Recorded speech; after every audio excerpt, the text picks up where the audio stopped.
Hello, and thank you for coming to have a look at the Level 3 Food Science and Nutrition course. What I'm going to do is I'm going to just take you through the PowerPoint and explain a little bit about the course and what we do over the 2 years. So as you can see on the chart, Unit 1 is carried out in Year 12. Unit 1 is known as Meeting Nutritional Needs, and there are two parts to this unit. You have an internal assessment and an external written exam. So when you start the year of Year 12 in September, what we do is we'll carry out lots of practical skills linked in with theory ready for your external written exam. And then all those skills will build up to your internal assessment, which is a little bit like coursework and then a practical exam. For those of you that have done GCSE this year, you'll be familiar with doing the practical exam. For Year 12, it's a 3.5 hour exam, so not too different, and that's where you'll design and make to a brief, okay, given by the exam board. So that internal assessment is marked by the teacher in the lesson, and that's normally around January to March. Once we finish that internal assessment, it'll be back then to all the theory work ready for your written exam, which is normally around June time. In Year 13 then, you do another 2 units. You all do Unit 2, which is an external piece, and then you either carry out Unit 3 or 4. So as a class, as the teacher, I would decide on which unit is best fitted for the group. The grading system then, so you might have noticed on the last slide, you have a distinction plus, distinction, merit and a pass. So I know some of you are asking on Open Evening about the equivalent A level. So a distinction plus is an equivalent to an A star, and that carries 56 UCAS points. A distinction is an A, and that carries 48 points. A merit is a C, and that carries 32 UCAS points. And a pass is an E, which would be 16 UCAS points. So I mentioned that in Unit 1 of Year 12, you have to do a external written exam at the end of the year. So that is split into 6 learning objectives. You can see there LO1, that means Learning Objective 1. So what we have to look at is understand the importance of food safety, so temperatures, how we cook food safely, where we store it safely, etc. Unit 2 is understand the properties of nutrients, so that means looking at fats and proteins and carbohydrates and what they do for us in our diets. Learning Objective 3, understand the relationship between nutrients and the human body.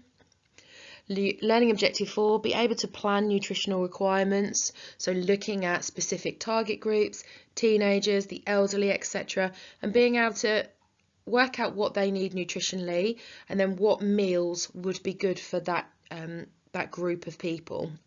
Learning Objective 5, to be able to plan production of complex dishes. So as I said at the start, what we'll do in September is build up lots of skills, and then that will help with that knowledge of how we build up complex dishes. Just more skills, and getting a little bit harder from what you've done at GCSE level. Learning Objective 6 then, the last one, is being able to cook those complex dishes. So Learning Objective 5 is looking at how we can build up those skills, how we conduct them, and then learning Objective 6 is putting them into practice. So being able to cook them. So looking at puff pastry and scientifically how it works, and then being able to put that into practice and cook it. So that is the theory in Year 12 for the exam. So the assessment in Year 12, as I told you before, it's split into 2 sections, internal and external, 50% internal coursework, 50% external exam. Your coursework then builds up to a 3.5 hour practical exam. The exams set the brief, okay, just similar to if you've done GCSE food, exactly the same, where you get given a brief. You have to select the dishes to meet the brief, showcase your skills, plan for it, prepare, cook and present the menu, and then evaluate. So again, if you've done GCSE food technology, this is very similar to what you're used to.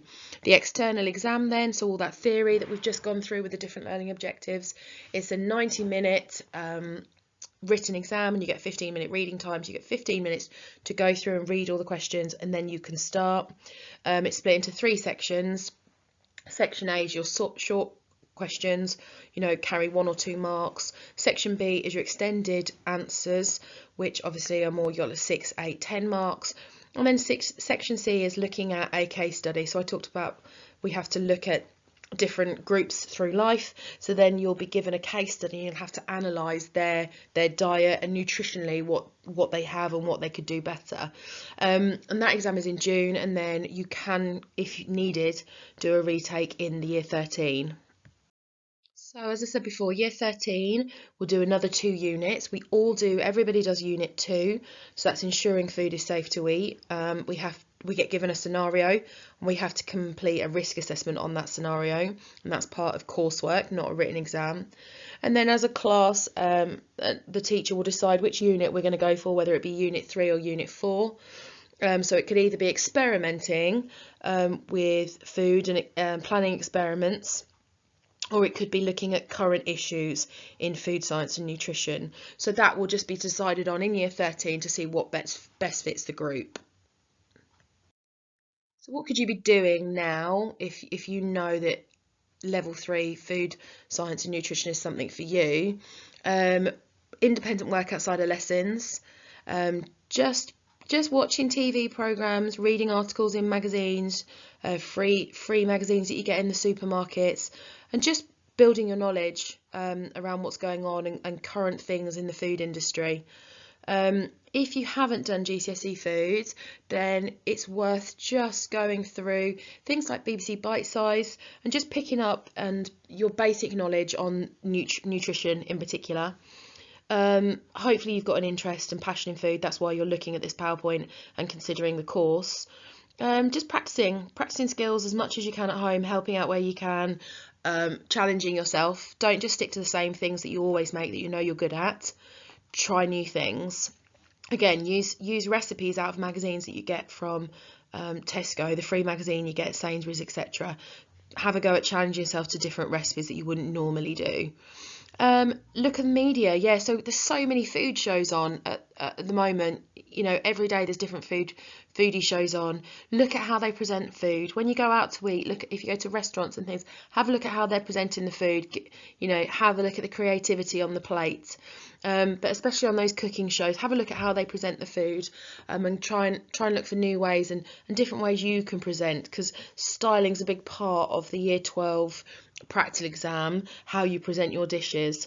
Communication, okay, is key for keeping me in communication with yourselves. Any questions you've got, anything you're not sure about, just asking questions, okay? I'm always available at the end of an email. I'm always about in school, so just come and find me if you're not sure about anything. Over the next few slides then, from the exam board, they have given some ideas of like practical work that'd be really good to try. So here are some examples of some starters.